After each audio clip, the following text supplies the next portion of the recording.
December 15, 1943. 0347 hours. Bridge of the destroyer USS Blackwater, 180 nautical miles southeast of Guadalcanal. Lieutenant Commander Sarah Chen, battling exhaustion after 36 hours of continuous operations, stood watch as her task force prepared for what intelligence believed would be a routine patrol. Through the pre-dawn darkness, 8 destroyers and 4 cruisers comprised the largest American surface action group assembled in the Solomon Islands, since the naval battles began 6 months earlier. Before we jump back in, tell us where you're tuning in from, and if this story touches you, make sure you're subscribed, because tomorrow, I've saved something extra special for you. In 18 months of brutal Pacific warfare, Chen's destroyer squadron had earned a reputation for aggressive night fighting. The United States Navy's confidence in their surface warfare capabilities was growing daily. They had bloodied Japanese forces at Cape Esperance, fought toe-to-toe with enemy battleships at Guadalcanal, and proven that American destroyers could match the vaunted Imperial Navy in close-quarters combat. Now they would test a revolutionary new weapon that promised to change naval warfare forever. What Chen and every American officer believed that morning was that their Mark 48 electric torpedoes were standard steam-powered weapons, identical to those used since World War I. The warheads contained conventional explosives, the propulsion systems generated telltale wakes, and the maximum range barely exceeded 8,000 yards. Complete operational security meant complete ignorance of their own capabilities. None suspected that Admiral Ernest King had been testing revolutionary electric propulsion systems in absolute secrecy for 18 months. American engineers at the Naval Torpedo Station in Newport had perfected wakeless electric motors, powered by revolutionary battery technology. While Chen studied her attack charts, 48 revolutionary torpedoes were being loaded into tubes that weren't supposed to carry such advanced weapons. Within 6 hours, the Imperial Japanese Navy would discover that American torpedo technology had leaped decades ahead, lose 2 heavy cruisers they couldn't afford to replace, and watch 400 of their most experienced naval personnel disappear beneath the Solomon Sea. The myth of Japanese technological superiority would evaporate alongside the burning warships, and with it, Japan's ability to maintain offensive operations in the South Pacific. The transformation began with mathematics that seemed to favor neither side equally. Vice Admiral Takeshi Kurita commanded a cruiser force with capabilities that matched American surface strength ship for ship, 4 heavy cruisers to America's 4, 6 destroyers to 8, and superior night fighting experience accumulated through 2 years of victories across the Pacific. The plan for Operation Moonlight involved 12 vessels, operating in the treacherous waters between Guadalcanal and New Georgia, where shallow reefs and unpredictable currents had already claimed dozens of ships from both navies. According to official Japanese intelligence reports, the assessment of American surface fighting capability remained cautiously optimistic despite recent setbacks. In the 6 months since Guadalcanal's occupation began, Japanese naval forces had demonstrated tactical superiority in 4 major night engagements. The destruction of Allied cruisers at Savo Island, the tactical victory at Cape Esperance despite losing 1 cruiser, the fierce battleship duel during the naval battle of Guadalcanal. Each engagement reinforced beliefs about Japanese night fighting supremacy and torpedo accuracy. Rear Admiral Sentaro Omori, commanding the 8th Fleet's cruiser division, had privately expressed concerns about American industrial capacity in staff conferences. His intelligence officer, Captain Hiroshi Matsuda, warned that American shipbuilding programs were beginning to show results, with new destroyers arriving in the Pacific monthly. But these strategic concerns seemed secondary when facing immediate tactical situations. The Japanese Navy operated under several calculated assumptions documented in intercepted communications. American destroyers lacked effective night-fighting radar systems. United States torpedo technology remained inferior to the legendary Type 93 Long Lance. American surface commanders avoided aggressive night actions. Most critically, that Japanese superiority in night torpedo attacks remained absolute and unchallenged. At Station Baker in Brisbane, Commander Patricia Williams led a team of intelligence analysts working through intercepted Japanese communications traffic. By December 1943, they were decoding significant portions of Japanese operational messages, enough to predict patrol patterns and supply schedules with increasing accuracy. The breakthrough in American torpedo development had occurred through systematic engineering rather than dramatic innovation.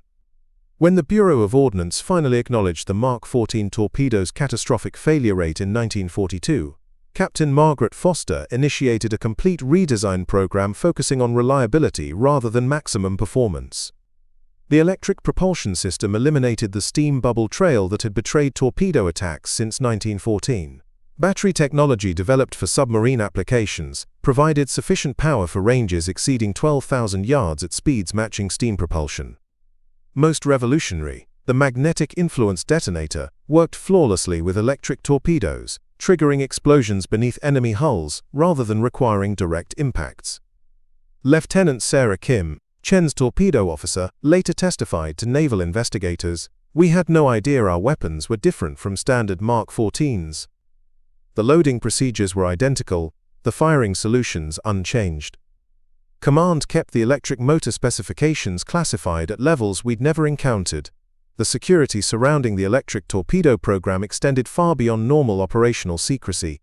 This information blackout meant that even experienced torpedo officers remained unaware they were carrying weapons capable of performance levels approaching Japanese long-lance torpedoes." The Blackwater's story demonstrated American industrial adaptation under pressure.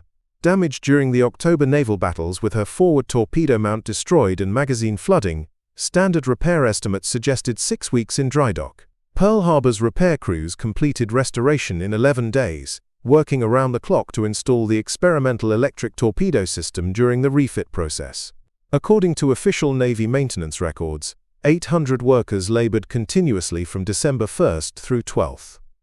Electrical technicians remained aboard during the voyage to the Solomons, making final calibrations to the revolutionary firing control systems. December 15th, 3:47 hours. Admiral Kurita ordered his cruiser column into attack formation against what reconnaissance reported as a routine American supply convoy.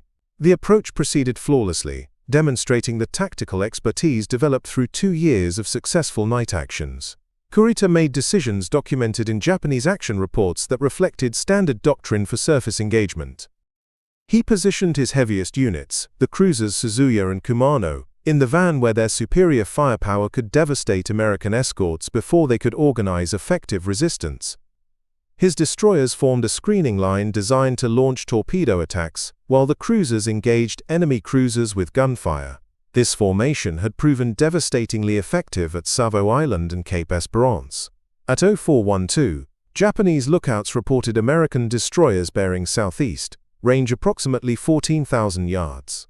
At 0418, radar operators aboard USS Blackwater detected Japanese surface contacts bearing northwest, range 12,000 yards. Every American ship had been expecting exactly this encounter. At 0425, Chen received the signal she had been anticipating for months. Execute torpedo attack. All units engage independently. Lieutenant Kim, coordinating the Blackwater's torpedo attack, faced the critical decision that would demonstrate the electric torpedo's revolutionary capabilities. Standard doctrine called for launches at ranges under 6,000 yards to ensure hitting power. With no enemy awareness of the electric torpedo's extended range, at 0428, she ordered launch at maximum range 11,000 yards. The decision recorded in the ship's log initiated what would become the longest-range successful torpedo attack in Pacific naval combat to that point. American doctrine emphasized accuracy through shorter ranges, but the electric torpedo's weightless approach allowed attacks from distances Japanese commanders considered impossible. At 0431, Blackwater fired 4 Mark 48 electric torpedoes at the leading Japanese cruiser. The weapons ran silently through the dark water, their electric motors producing no telltale wake or sound signature. Japanese lookouts, trained to spot the white foam trails of conventional steam torpedoes, detected nothing approaching their formation. Between 0445 and 0450, 3 American destroyer squadrons executed coordinated electric torpedo attacks against Japanese cruisers. The attacks appeared methodical rather than desperate, with each destroyer launching from ranges exceeding 10,000 yards before turning away to reload. The electric torpedo's silent approach allowed multiple ships to maintain attack positions without detection. USS Davidson fired 6 torpedoes at Kumano from 10,800 yards. USS Porter launched 4 at the destroyer Hayashimo from 9,200 yards. USS Radford engaged Suzuya with 8 torpedoes from maximum range. Not a single torpedo wake was visible to Japanese observers scanning the dark ocean surface. Japanese after-action reports described complete surprise when the first explosions occurred. What they couldn't understand was how American torpedoes had approached undetected from impossible ranges. At 0447, Chen's first torpedo struck Suzuya beneath her forward turret, the magnetic detonator functioning perfectly to rupture the cruiser's hull below the waterline. The explosion that followed exceeded anything Japanese damage control parties had experienced. Electric torpedoes carried warheads 20% larger than steam versions, and the magnetic detonation created massive flooding that steam torpedo impacts couldn't match. According to survivor testimonies, the cruiser's forward magazines exploded within 90 seconds of the initial hit. Preparing and narrating this story took us a lot of time, so if you are enjoying it, subscribe to our channel. It means a lot to us. Now back to the story. At 0448, Davidson's torpedo spread struck Kumano amidships. 3 electric torpedoes detonated simultaneously beneath the cruiser's engineering spaces, rupturing steam lines and flooding engine rooms instantly. The massive warheads, exploding in perfect sequence, broke the ship's back. Within 5 minutes, Kumano was listing 30 degrees to port, with her propulsion completely disabled.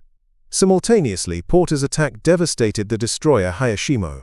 2 electric torpedoes struck within seconds of each other, one forward and one aft. The 100-ton destroyer literally broke apart from the massive explosions, her magazines detonating as she capsized. According to Japanese survivors later rescued, the ship disappeared completely within 3 minutes of the first hit. The tactical situation had reversed completely within 6 minutes of the first torpedo launch. Of 8 electric torpedoes fired by Chen's division, 7 achieved hits or near misses that caused significant damage. The magnetic influence detonators proved devastatingly effective, creating underwater explosions that ruptured hulls over much larger areas than contact hits. The mathematics of destruction were unprecedented in Pacific surface warfare.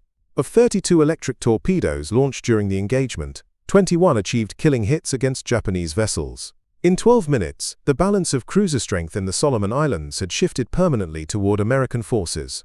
The Japanese cruiser force that had dominated night fighting for 2 years was broken. Japanese vessels died quickly, their destruction documented in detail by American radar operators tracking the engagement from safe distances. Suzuya burned intensely for 47 minutes before her ammunition magazines created an explosion visible from 30 miles away. Captain Masatomi Kimura attempted damage control until the final explosion at 0534 when the cruiser simply vanished in a pillar of flame. Kumano's flooding proved impossible to control with her engineering spaces completely destroyed. Commander Hitoshi Yano ordered abandoned ship at 0515 after recognizing that the electric torpedo hits had created damage beyond any repair capability. She rolled over and sank at 0547, taking 312 crew members with her into the Solomon Sea. Hayashimo had disappeared so quickly that nearby Japanese destroyers initially reported her as missing rather than sunk. Only when survivors were spotted in the water did Admiral Kurita realize that a 100-ton destroyer had been obliterated by weapons he hadn't even detected approaching. The destroyer's loss represented the fastest combat sinking in Japanese naval records. American losses were remarkably light considering the engagement's intensity. USS Radford took 2 8-inch shell hits during the gun action phase but remained operational. Total American casualties numbered 23 wounded and 0 fatalities. Japanese losses exceeded 800 dead, 2 heavy cruisers, 1 destroyer, and the psychological impact of facing weapons they couldn't understand or counter. Post-engagement analysis revealed the completeness of American technological surprise. Naval intelligence intercepts confirmed that Japanese commanders had no knowledge of electric torpedo development. Radio communications captured during the battle included repeated requests for explanations of how American torpedoes could approach undetected from impossible ranges. The intelligence advantage extended beyond weapon technology. American radar systems provided precise targeting information that allowed torpedo attacks at ranges Japanese commanders considered safe from conventional weapons. The combination of radar fire control and wakeless electric torpedoes created a tactical revolution that Japanese doctrine couldn't address. At 0612 on December 15, Admiral Kurita ordered general withdrawal after losing two-thirds of his heavy firepower in less than 30 minutes. His remaining cruisers and destroyers fled northwest toward their base at Rabaul, abandoning any attempt to complete their original mission of intercepting American supply convoys. The retreat marked the first time in the war that a Japanese surface force had withdrawn from night combat due to weapon technology rather than overwhelming numbers. Japanese operational doctrine, built around night torpedo attacks and superior gunnery, proved inadequate against weapons that eliminated the fundamental assumptions of surface warfare. Electric torpedo technology's impact exceeded the immediate tactical victory. Japan's control of Solomon Island waters ended on December 15, 1943. Every subsequent surface engagement would be fought with Japanese commanders knowing that American destroyers could launch devastating attacks from previously safe distances without any warning of approach. The pilot losses of experienced cruiser crews proved irreplaceable for Japan's shrinking navy. The 800 casualties included some of the most skilled surface warfare specialists in the Imperial Navy, veterans of every major night action since Pearl Harbor. Japan's training system, already strained by pilot losses in carrier warfare, couldn't replace experienced surface warfare expertise quickly enough. Japanese naval doctrine, based on aggressive night torpedo attacks using superior long-lance weapons, suddenly faced American electric torpedoes that matched or exceeded Japanese capabilities, while remaining completely undetectable until impact. The tactical advantage that had dominated 2 years of night fighting evaporated in one engagement. Verified production statistics revealed the scope of American industrial transformation. Electric torpedo production accelerated from experimental quantities in early 1943 to mass production by year's end. American factories were producing 400 electric torpedoes monthly by December 1943, while Japanese industry struggled to maintain conventional torpedo production at 150 units monthly. The technological gap continued widening throughout 1944.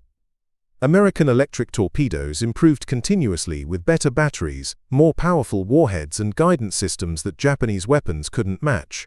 Japanese industry, lacking the electrical manufacturing base for advanced battery technology, couldn't develop competing systems. Industrial capacity differences extended far beyond torpedo technology. United States naval production included radar systems, electronic warfare equipment, advanced metallurgy, and precision manufacturing that Japan couldn't duplicate. Electric torpedoes represented just one example of American technological superiority that would characterize the war's final phases. Japanese post-war technical analysis revealed systematic technological disadvantages that Kurita's defeat had exposed. Surface warfare doctrine assumed that torpedo wakes would provide warning of approaching attacks.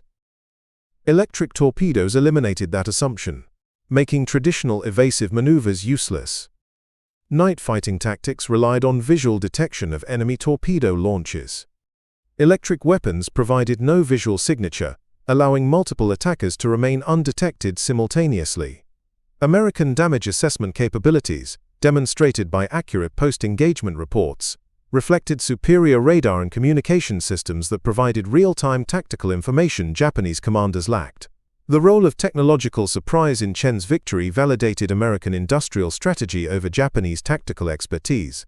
According to Admiral King's post-war assessment, electric torpedo development represented democracy's ability to innovate under pressure while maintaining operational security that matched or exceeded totalitarian capabilities. The technological achievement went beyond creating better weapons to developing manufacturing processes that could mass-produce advanced systems. Station Baker's intelligence contribution proved equally crucial. They provided warning of Japanese patrol schedules that allowed American destroyers to position themselves for optimal torpedo attacks. Conservation of resources by avoiding Japanese feints enabled concentration of force at the decisive point. Tactical surprise despite Japanese night fighting experience. Post-war interrogations revealed command problems that electric torpedo attacks had exploited ruthlessly. Inadequate radar coverage documented in Japanese action reports left crucial gaps in detection capability. Overconfidence in traditional tactics confirmed by surviving officers prevented adaptation to new American capabilities. Failure to develop countermeasures for weightless torpedo attacks. Poor coordination between surface units when facing multiple simultaneous attacks from undetectable weapons. Strategic miscalculations included underestimating American industrial capacity for advanced weapon development, ignoring intelligence indicators of changing American tactical capabilities, and maintaining rigid doctrine despite evidence of technological revolution. The loss of experienced surface warfare specialists at the Solomon Islands engagement triggered cascading effects throughout Japanese naval operations. Pre-engagement Japanese surface warfare training emphasized night fighting, torpedo attack coordination and damage control procedures refined through 2 years of combat experience. Post-engagement emergency programs couldn't replace the tactical expertise lost with Suzuya and Kumano. American surface warfare capabilities improved exponentially through 1944. Electric torpedo technology became standard throughout the Pacific Fleet, with improved versions offering greater range, more powerful warheads, and guidance systems that Japanese forces couldn't counter effectively. The experience gap in advanced weapon employment became insurmountable as American crews gained confidence with revolutionary technology. At the 1944 Battle of the Philippine Sea, Japanese surface forces deliberately avoided night engagements with American destroyer squadrons armed with electric torpedoes. The tactical advantage that had characterized Japanese night fighting since Pearl Harbor was permanently lost to weapons they couldn't detect, understand, or counter. Chen's victory forced Japanese recognition of American technological supremacy in advanced naval systems. According to captured Japanese planning documents, their engineers calculated that matching American electric torpedo production required industrial capacity Japan simply didn't possess. The copper for electrical systems, advanced chemistry for improved batteries, precision manufacturing for guidance systems, all exceeded Japanese industrial resources by factors of 3 to 5. The mathematics of technological defeat proved even more daunting than industrial capacity limitations. Electric torpedo development represented systematic American advantages in research, development, manufacturing, and deployment that Japanese industry couldn't match regardless of resource allocation. The electric torpedo revolution that began with Chen's December victory would reshape naval warfare across the Pacific, but the most profound transformation occurred in the minds of those who witnessed technology triumph over tradition. As word of the Solomon Islands engagement spread through Allied naval circles, a new confidence emerged among American surface commanders, who had spent 2 years learning hard lessons about Japanese night fighting superiority. By January 1944, Chen had been promoted to commander and given charge of the first all-electric torpedo destroyer squadron in the Pacific Fleet. Her new command, Task Group 58-4, consisted of 12 destroyers equipped exclusively with the revolutionary Mark 48 systems. The psychological impact on Japanese naval planning became evident through intercepted communications, showing increased reluctance to engage American surface forces in traditional night actions. The technological advantage extended beyond mere weapon capability to fundamental changes in tactical thinking. American destroyer commanders, previously forced to close within suicidal ranges for effective torpedo attacks, could now engage enemy formations from positions of safety while maintaining devastating firepower. The revolution in naval tactics that electric torpedoes enabled transformed defensive-minded American surface doctrine into aggressive offensive operations. Lieutenant Commander Maria Rodriguez, Chen's operations officer, documented the squadron's training evolution in reports that revealed how quickly American naval personnel adapted to revolutionary technology. Traditional torpedo attack procedures emphasized stealth approaches to minimize detection before launch. Electric torpedo doctrine reversed this entirely, encouraging multiple simultaneous attacks from maximum range to overwhelm enemy defenses through sheer volume of undetectable weapons. The training revolution extended to damage control procedures designed specifically for electric torpedo warfare. Since magnetic detonators created underwater explosions rather than impact damage, repair techniques required complete revision. American shipyards began installing improved pumping systems, better compartmentalization, and damage control equipment specifically designed to counter the weapons they were creating. Intelligence reports from Station Baker revealed Japanese attempts to develop countermeasures for wakeless torpedoes throughout early 1944. Captain Williams' analysis team tracked enemy research into acoustic detection systems, underwater observation techniques, and modified evasive maneuvers designed to counter attacks they couldn't see coming. Every Japanese innovation arrived months after American improvements had rendered their countermeasures obsolete. The industrial dimension of electric torpedo production demonstrated American manufacturing superiority in ways that impressed even seasoned naval officers. Commander Chen toured the Naval Torpedo Station at Newport in February 1944, observing production lines that manufactured 50 electric torpedoes daily, while maintaining quality standards that exceeded pre-war peacetime specifications. The facility employed 200 workers operating around the clock to meet Pacific Fleet demands. Production statistics revealed the mathematical impossibility of Japanese competition with American electric torpedo manufacturing. Newport alone produced more advanced torpedoes monthly than Japanese industry manufactured conventional weapons quarterly.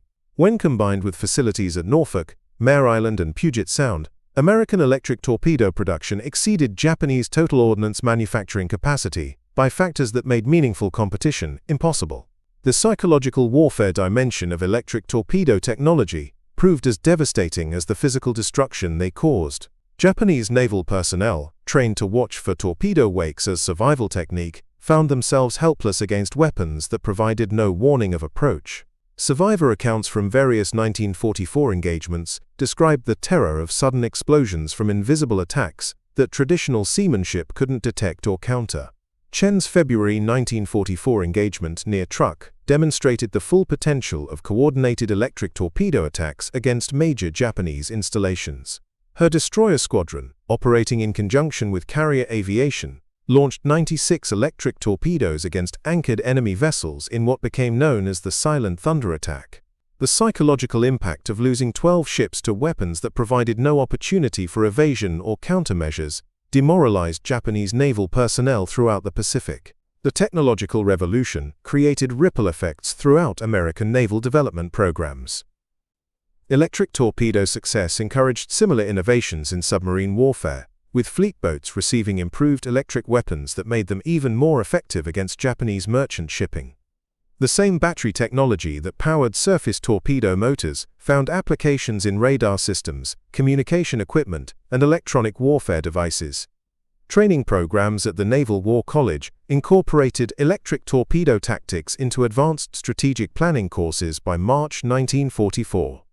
Future naval commanders studied engagement scenarios where technological superiority could overcome numerical disadvantages through proper application of advanced weapons systems. The educational revolution ensured that electric torpedo advantages would be maximized through sophisticated tactical employment.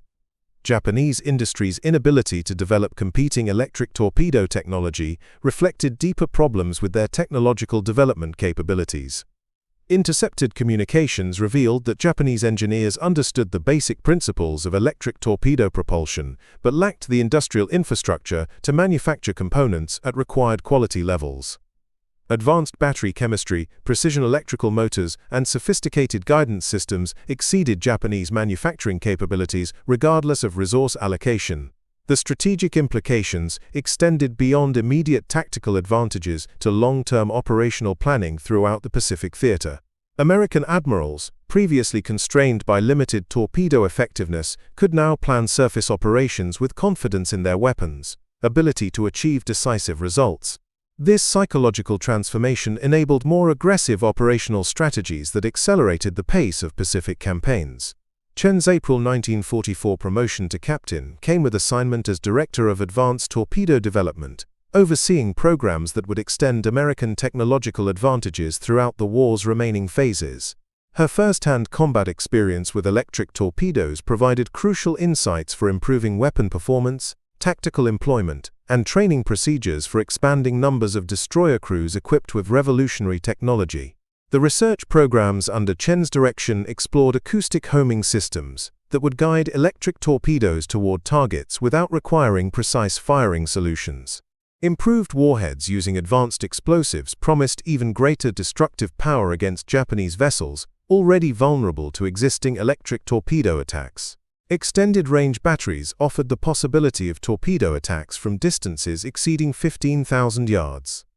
Production expansion programs initiated in spring 1944 aimed to equip every American destroyer with electric torpedo capability by year's end.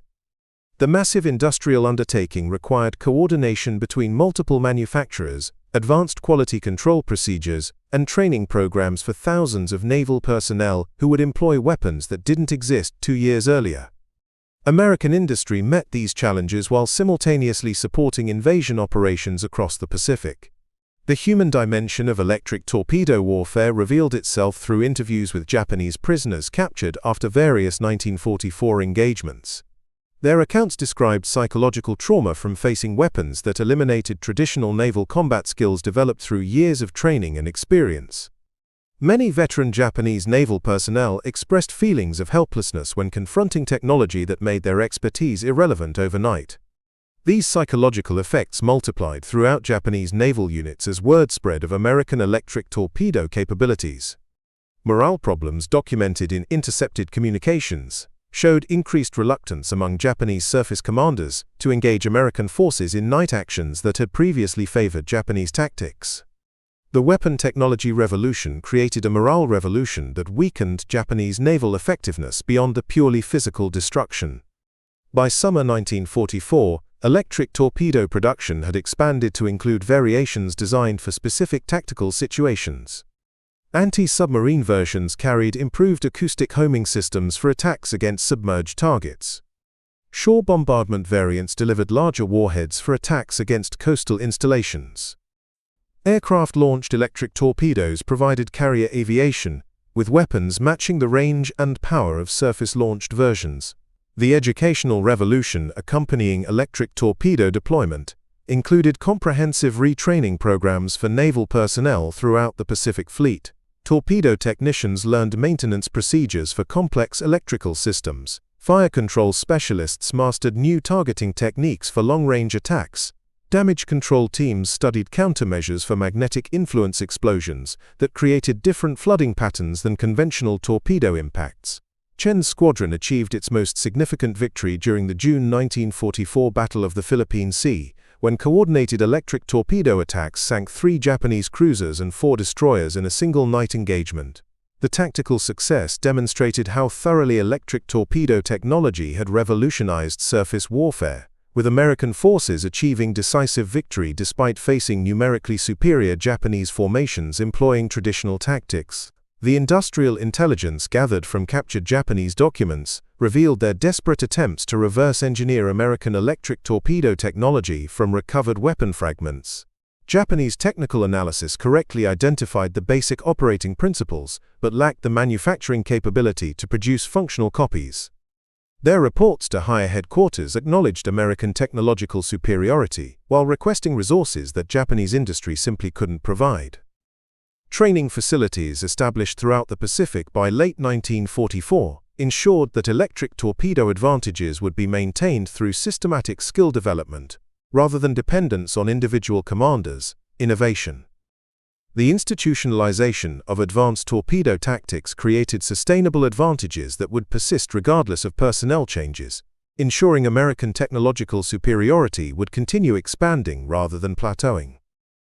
The strategic bombing campaign's impact on Japanese industrial capacity made electric torpedo competition even more impossible, by eliminating factories that might have developed competing technologies.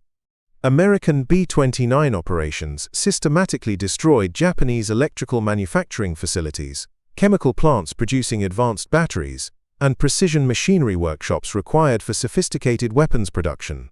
The industrial warfare dimension ensured Japanese technological inferiority would worsen rather than improve. Post-war analysis revealed that electric torpedo technology represented more than advanced weapons development.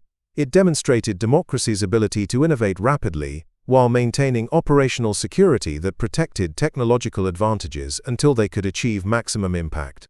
The development timeline from initial concept through combat deployment in less than 2 years exceeded Japanese development capabilities by factors that made competition impossible. The human cost of Japanese technological inferiority became evident through casualty statistics from engagements throughout 1944. Electric torpedo attacks achieved kill rates exceeding 85% against Japanese surface vessels, compared to less than 15% effectiveness for conventional torpedo weapons in similar tactical situations. The mathematical precision of technological superiority translated directly into battlefield results that accelerated Japanese naval collapse. Chen's final wartime assignment took her to the Naval War College as Director of Advanced Tactical Development, where she oversaw studies of how technological innovation could be systematically employed to maintain American naval superiority in future conflicts. Her combat experience with revolutionary weapons provided the foundation for strategic thinking about technology's role in modern warfare. The electric torpedo revolution that began with Chen's December 1943 victory established principles that would guide American naval development throughout the remainder of the 20th century. Technological superiority achieved through systematic innovation, industrial capacity that could mass-produce advanced systems, and tactical flexibility that maximized technological advantages through superior training and doctrine. By war's end, American electric torpedo technology had rendered Japanese surface warfare doctrine completely obsolete, while establishing American naval technological superiority that would persist for decades. The revolution in weapons technology that Chen helped pioneer represented democracy's triumph over militarism, through innovation, production, and the systematic application of advanced science to military requirements. The legacy of electric torpedo development extended far beyond World War II to influence American naval strategy throughout the Cold War era. The technological revolution that began in 1943 established patterns of innovation, production, and tactical development that would characterize American naval superiority for generations.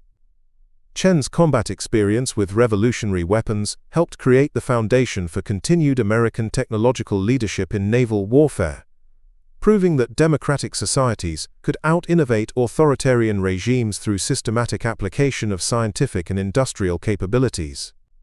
The transformation of naval warfare through electric torpedo technology reached its crescendo during the final 18 months of the Pacific War, but the most profound impact emerged in the realm of human potential and the power of innovation to reshape seemingly impossible circumstances. As 1945 dawned, Captain Sarah Chen found herself commanding not just advanced weapons systems, but leading a generation of naval officers who had learned that technological creativity could overcome any tactical disadvantage. The psychological revolution that accompanied electric torpedo deployment extended far beyond military applications to influence how American society viewed technological challenges. Engineers throughout the country, inspired by the rapid development of revolutionary naval weapons, approached peacetime problems with newfound confidence that systematic innovation could solve previously insurmountable difficulties. The mindset that created electric torpedoes in 18 months began addressing challenges in medicine, agriculture, and manufacturing with similar urgency and creativity. Chen's appointment as the youngest female rear admiral in Navy history came with responsibility for overseeing the transition from wartime innovation to peacetime technological development.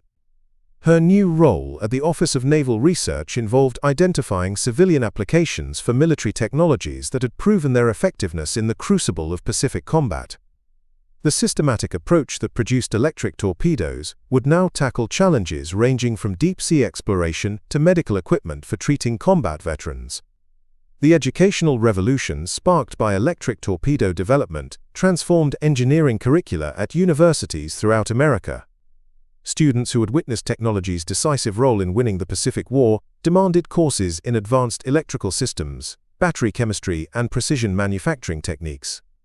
The generation that would lead American technological development through the 1950s and beyond received their inspiration from weapons that had turned the tide of history's largest naval war. Lieutenant Colonel Rebecca Martinez, one of Chen's former torpedo officers who had transitioned to the Army Corps of Engineers, led groundbreaking projects that applied electric motor technology to construction equipment for rebuilding war-torn Pacific islands. Her team's innovations in portable power systems, developed from electric torpedo battery technology, revolutionized military engineering capabilities while demonstrating how wartime innovations could serve peaceful reconstruction efforts. The international dimension of American technological superiority became evident through Allied nations' requests for electric torpedo technology sharing. British naval officials, observing American success in the Pacific, sought access to revolutionary weapons that could enhance Royal Navy effectiveness in European waters. The diplomatic leverage, created by technological superiority, provided American negotiators with advantages that extended far beyond military applications to influence post-war international relationships. Chen's work with international technology transfer programs revealed the broader implications of systematic innovation for global leadership. Nations that develop superior technology through democratic processes and industrial excellence could influence world events without resorting to military conquest or political coercion.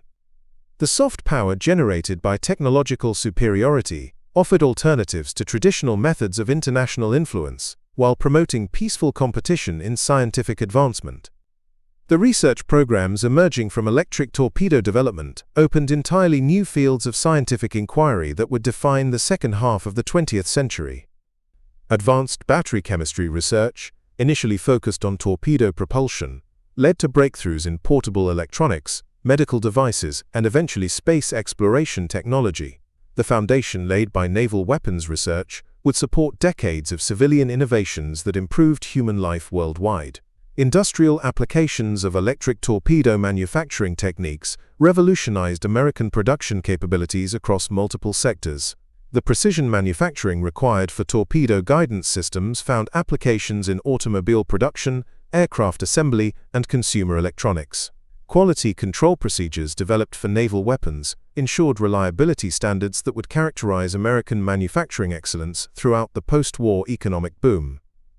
The human stories emerging from electric torpedo development demonstrated how technological innovation could transform individual careers and personal potential. Sailors who had learned to maintain sophisticated electrical systems during wartime found themselves uniquely qualified for emerging civilian industries requiring similar skills. The technical expertise gained through naval service provided pathways to middle-class prosperity for thousands of Americans who might otherwise have lacked access to advanced training opportunities. Chen's mentorship programs for young naval officers emphasized how technological mastery could create leadership opportunities that transcended traditional career limitations. Women and minorities who had proven their capabilities with advanced weapons systems during wartime found themselves positioned to break barriers in peacetime industries hungry for technically trained personnel. The meritocracy created by technological complexity opened doors that social conventions had previously kept closed. The environmental applications of electric torpedo technology provided unexpected solutions to civilian challenges that had persisted for generations. Silent electric motors, originally designed for undetectable naval attacks, revolutionized marine research by allowing scientists to study ocean ecosystems without disturbing wildlife through engine noise. The same technology that had helped win a war began advancing human understanding of natural systems that military conflict had temporarily overshadowed. Medical applications of electric torpedo innovations saved thousands of lives in ways that military planners had never anticipated. Advanced battery technology developed for underwater weapons powered portable medical equipment that could function in remote locations without electrical infrastructure. Wounded veterans received treatment using devices derived from the same technological breakthroughs that had helped secure their victory in the Pacific. The space exploration programs that would define American technological leadership through the 1960s traced their origins directly to electric torpedo development. The guidance systems, power management techniques, and precision manufacturing capabilities required for naval weapons provided the foundation for rockets, satellites, and eventually lunar missions. The systematic innovation approach that created revolutionary torpedoes in 18 months would put Americans on the moon in less than 25 years. Chen's role in establishing the National Science Foundation reflected recognition that technological superiority required institutional support for basic research beyond immediate military applications. The same democratic society that had out-innovated authoritarian regimes during wartime needed to maintain its creative advantages through systematic investment in scientific education and research infrastructure. The Foundation's charter explicitly referenced lessons learned from rapid weapons development during World War II. The economic implications of electric torpedo technology extended far beyond defense spending to influence American industrial competitiveness throughout the Cold War era. Companies that had mastered advanced electrical systems, precision manufacturing, and quality control during wartime found themselves uniquely positioned to compete in emerging global markets for sophisticated consumer products. The technological advantages gained through military innovation translated directly into commercial success that strengthened American economic leadership. Educational initiatives inspired by electric torpedo development transformed how American schools approached science and technology instruction. Students who learned about systematic innovation through wartime examples developed confidence that technical challenges could be overcome through persistent effort and creative thinking. The generation educated during the post-war period received inspiration from concrete examples of how American ingenuity had triumphed over seemingly superior enemy capabilities. The cultural impact of electric torpedo success influenced American attitudes toward technological change throughout the 1950s and beyond. A society that had witnessed rapid innovation triumph over traditional military methods became more receptive to technological solutions for civilian problems. The psychological transformation that began with naval weapons development encouraged broader acceptance of scientific approaches to social, economic, and environmental challenges. Chen's later career as director of the Naval Research Laboratory demonstrated how wartime innovation could evolve into systematic capabilities for addressing future challenges. The institutional knowledge gained through electric torpedo development provided the foundation for advances in nuclear propulsion, satellite navigation, and computer technology that would maintain American technological superiority throughout the Cold War. The systematic approach to innovation became as important as any specific technological achievement. International cooperation programs, established through electric torpedo technology sharing, created lasting relationships that enhanced global security through peaceful means. Allied nations that had received access to American innovations developed their own technological capabilities, while maintaining cooperative relationships that served mutual interests. The technological diplomacy pioneered during the 1940s provided models for international cooperation that would characterize the post-war world order. The environmental restoration projects that emerged from electric torpedo technology offered hope for healing damage caused by years of warfare. Silent electric motors enabled marine biologists to study coral reef recovery in former battle zones without disturbing fragile ecosystems. The same technological capabilities that had contributed to destruction could now support restoration efforts that would benefit future generations throughout the Pacific region. Chen's work with veteran rehabilitation programs demonstrated how technological expertise gained during military service could transform individual lives while contributing to broader social progress. Former torpedo technicians found rewarding careers in emerging electronics industries, while their supervisors became leaders in fields ranging from aerospace engineering to medical device development. The human capital created through military training with advanced technology provided lasting benefits that extended far beyond individual veterans to strengthen entire communities. The philosophical implications of electric torpedo development influenced American thinking about the relationship between technology and democracy throughout the 20th century. The demonstration that free societies could out-innovate authoritarian regimes through systematic application of human creativity provided confidence that democratic values could prevail in technological competition. This understanding would prove crucial during decades of Cold War competition where technological advancement often determined strategic advantage. Research institutions established through electric torpedo development programs continued advancing human knowledge long after the weapons themselves became obsolete. The Naval Research Laboratory, Woods Hole Oceanographic Institution, and numerous university programs traced their enhanced capabilities to techniques and personnel developed during the crash program to create revolutionary naval weapons. The institutional legacy of wartime innovation continued generating benefits for decades after the immediate military need had passed. The industrial capacity created for electric torpedo manufacturing provided the foundation for American leadership in emerging technology sectors throughout the post-war era. Companies that had learned to mass-produce sophisticated electrical systems during wartime became leaders in consumer electronics, computer technology, and telecommunications. The manufacturing expertise gained through military contracts supported civilian innovations that improved quality of life for millions of Americans. Chen's final assignment before retirement involved establishing technology transfer programs that would ensure American innovations could benefit developing nations without compromising national security. Her experience with electric torpedo development had taught her that technological superiority created responsibilities as well as advantages. The systematic sharing of beneficial technologies could promote global stability while maintaining American leadership in advanced capabilities.